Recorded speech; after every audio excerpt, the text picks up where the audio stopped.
சுவாமி தேவஸ்தானம் கும்பகோணத்தில் இருக்கு. அங்க அங்க பிரார்த்தனை பண்ணிட்டு நேராக சென்னைக்கு வந்து சென்னையில் உள்ள அயனாவரம் என்ற ஊர்ல அந்த இடத்துல ஒரு மிருத்திகா பிருந்தானத்தை தரிசனம் பண்ண ஆரம்பிச்சார். முதல்ல அம்மாவுக்கு கிட்டத்தட்ட 90 வயசு ஆகுது. அந்த அம்மாவுக்கு ஆசையை வாங்கிக்கிட்டு அந்த தரிசனம் பண்ணணும்னு ஆசைப்பட்டார். விளையாட்டா நம்ம வந்து ராகவேந்திர சுவாமி மிருத்திகா பிருந்தான் தரிசனம் பண்ணுவோமே அப்படின்னு ஆரம்பிச்சார். அந்த மிருத்திகா பிருந்தான் தரிசனம் எங்க ஆரம்பிச்சாருன்னா அயனாவரம் சென்னையில் இருக்கு.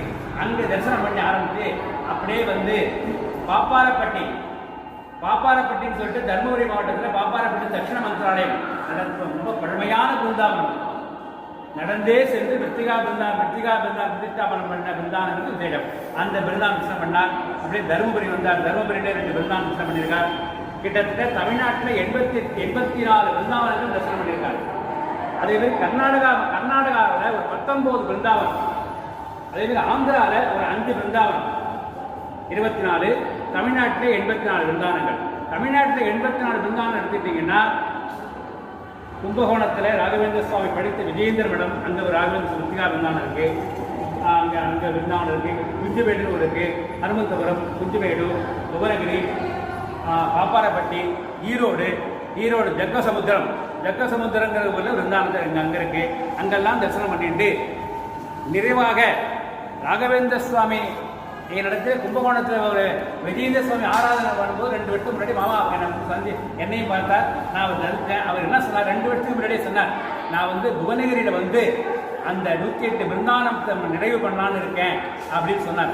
அப்படி சொல்லும் பொழுது அவர் கரெக்டாக ராகவேந்திர சுவாமி எல்லா பிருந்தானம் பண்ணிட்டு 108வது பிருந்தாவனம் புவனகிரியிலே வந்து ராகவேந்திர சுவாமி பிறந்த இடத்துல மிருத்திகா பிருந்தாவனம் உள்ள இருக்கு. பிருந்தாவனம் அந்த 108வது பிருந்தானமாக புவனகிரிக்கு வந்து மந்திராலயம்லாம் செய்திருக்கார்.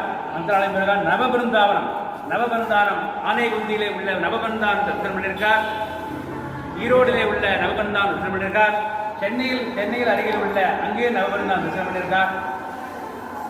வேலூரில் இருக்கிற நவபிருந்தானம்லாம் தரிசனம் பண்ணியிருக்கார். நவபிருந்தானம் 9 பிருந்தானம் அந்தந்த அந்த மகான்கள்லாம் தரிசனம் பண்ணியிருக்கார். அப்படிப்பட்ட காலத்தில் புவனகிரியில வந்து இன்றைய தினம் வந்து ராகவேந்திர சுவாமி 108வது பிருந்தானமாக நான் வந்து இந்த ஒரு சங்கல்பம் பண்ணி ராகவேந்திர சுவாமிக்கு அபிஷேகம்லாம் பண்ணி புது வஸ்திரம்லாம் வாங்கி கொடுத்து ராகவேந்திர சுவாமிக்கு இன்றைய தினம் உள்ள அலங்காரம்லாம் வாங்கி கொடுத்து எல்லா தீர்த்தப்பிரசாதெல்லாம் அரேஞ்ச் பண்ணியிருக்கார். எல்லாரும் இருந்து வந்தாங்க. எல்லாருமே எதேச்சாக வந்தாங்க. நான் யாருமே கூப்பிடல.